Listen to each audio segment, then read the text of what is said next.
आइए हम सोचते हैं कि मिसिंग फ्रीक्वेंसी कैसे कैलकुलेट करते हैं।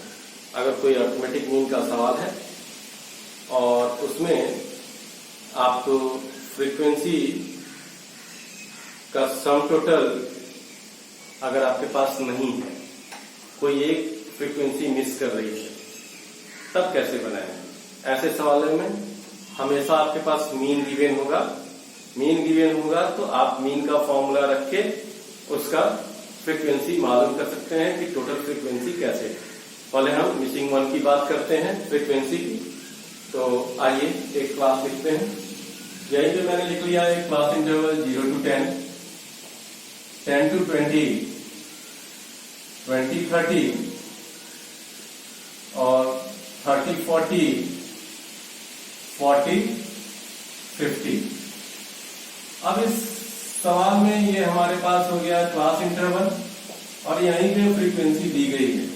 किसी एक क्लास की फ्रीक्वेंसी मैं ज्ञात कर दूंगा 5, 10, 3, 1। अब हमारे पास दिया गया है फ्रीक्वेंसी और अब इस फ्रीक्वेंसी में से हमें बताना है कि यहां की फ्रीक्वेंसी क्या होगी। यहां की फ्रीक्वेंसी को मैं ए मानता हूं और सवाल में मैंने जैसा कहा, जब भी मिसिंग फ्रीक्वेंसी का कोई भी सवाल होगा तो उसमें आपके पास एक्स बार दिया रहेगा। तो आइए एक्स बार मैं अपने मन से यहां पे कर देता हूं कि एक्स बार आपके पास गिवन है 20। ये आपके पास सवाल में गिवन है और आपको फाइंड आउट करना है कि फ्रीक्वेंसी क्या होगी। तो चलिए शुरू करते हैं। हमारे पास हम सीधे तरीके से आते हैं, यहां किसी भी मेथड को लगा लें। तो एक्स बार के लिए हमको जरूरत पड़ेगी क्लास इंटरवल हमेशा सबसे पहले मिड वैल्यू की। और ये मिड वैल्यू निकालते कैसे हैं, तो लोअर लिमिट और अपर लिमिट को ऐड कर लेते हैं। 10 और 0 को ऐड करेंगे तो 10 हो जाएगा और उसको 2 से भाग देंगे तो 5 हो जाएगा। 5 हो जाएगा, 15 हो जाएगा, इसके बाद 25 हो जाएगा, 35 हो जाएगा और 45 हो जाएगा। मैं इसको स्टेप डेविएशन मेथड से करूंगा जिससे एकदम इजी हो जाए, एकदम छोटा हो जाए। तो अब हम मिड वैल्यू निकालने के बाद इसमें से किसी एक को ए मान ले रहे हैं। ए मान लिया तो अब हमारे पास वैल्यू क्या आ जाएगी, m माइनस ए, यानी डीएम मैं निकाल रहा हूं। यहाँ पे डीएम निकालने के लिए होता है m माइनस ए, यहाँ पे है m माइनस 25। सब में से 25 घटाऊंगा तो क्या हो जाएगा, -20, -10, 0, 10, 20। और इसको और छोटा करने के लिए मैं यहाँ पे d डैश m निकाल लूंगा। d डैश m की वैल्यू मैं लिख दे रहा हूँ dm डिवाइडेड बाई 10। सब में से 10 घटा लूंगा। dm डिवाइड बाई आई होता है उसका formula, equals to dm divided by I. तो सब में से 10 करूंगा तो हो जाएगा -2, -1, 0, 1, 2। अब जो हमारे पास d डैश m निकल गया है तो मैं निकाल रहा हूं f d डैश m, क्योंकि फॉर्मूले में हमको जरूरत पड़ती है। एक्स बार के स्टेप डेविएशन का फॉर्मूला होता है कंटिन्यूअस सीरीज में a plus summation f d dash m divided by n multiplied by i। तो अब हमारे पास जरूरत पड़ेगी f d डैश m की, मतलब इस कॉलम और इस कॉलम के मल्टीप्लिकेशन की जरूरत पड़ेगी, जिसकी प्रोडक्ट वैल्यू को मैं इस कॉलम में लिखूंगा। तो 5 2 जा 10 माइनस में, 10 1 जा 10 माइनस में, और इसके बाद 3 0 0। यहाँ पे a है, a के साथ करूंगा 1 का तो a हो जाएगा, 1 2 जा 2। तो अब हमारे पास वैल्यू कितनी हो जाएगी, तो हो जाएगी ये देखिए 20 में से 2 जाएगा, 20 में से 2 जाएगा तो हो जाएगा 18। इसका समेशन हो जाएगा कि summation f d dash m is equals to 18 a minus 18 लिख सकता हूं। अब मैं इसी की वैल्यू यहां पे लिखने जा रहा हूं।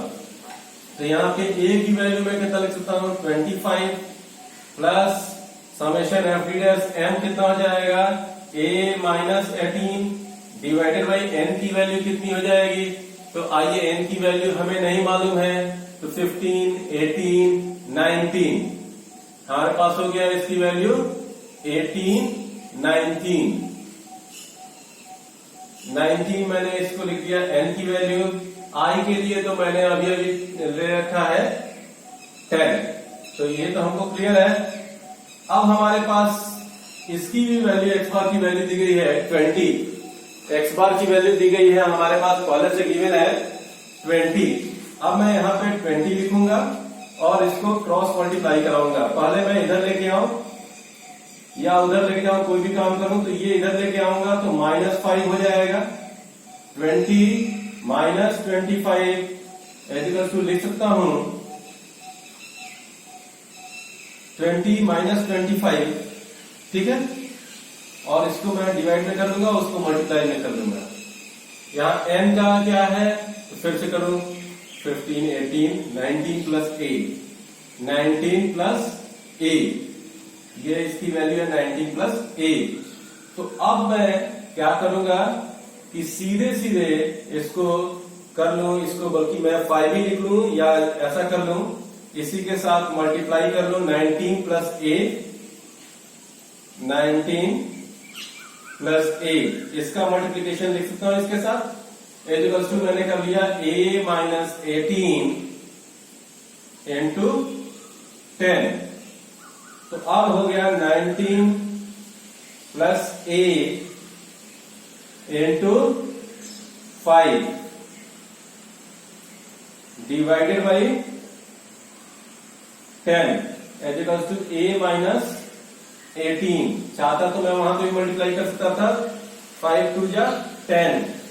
आइए मैं फिर से इसको मल्टीप्लाई कर लूं 19 plus 8 equals to 2a minus 36। अब क्या करूंगा कि 2a को इधर लाऊं या 36 को इधर लाऊं, a को उधर ले जाऊं तो हमारे पास वैल्यू आ जाएगी। इसको मैं लिख सकता हूं यहीं पे कि a minus 2a equals to minus 36 minus 19, तो माइनस a इक्वल्स टू हमारे पास हो जाएगा 55, ठीक है। माइनस में है तो दोनों माइनस माइनस क्रॉस हो जाएंगे, a इक्वल्स टू 55 आपका आंसर हो जाएगा। इस तरीके से जब मिसिंग फ्रीक्वेंसी होगी तो उसे हम निकाल सकते हैं, ठीक है। तो a की वैल्यू हमारे पास आ गई तो फ्रीक्वेंसी हमारे पास यहाँ पे 55 हो जाएगी। इस तरीके से हम मिसिंग फ्रीक्वेंसी को कैलकुलेट करते हैं।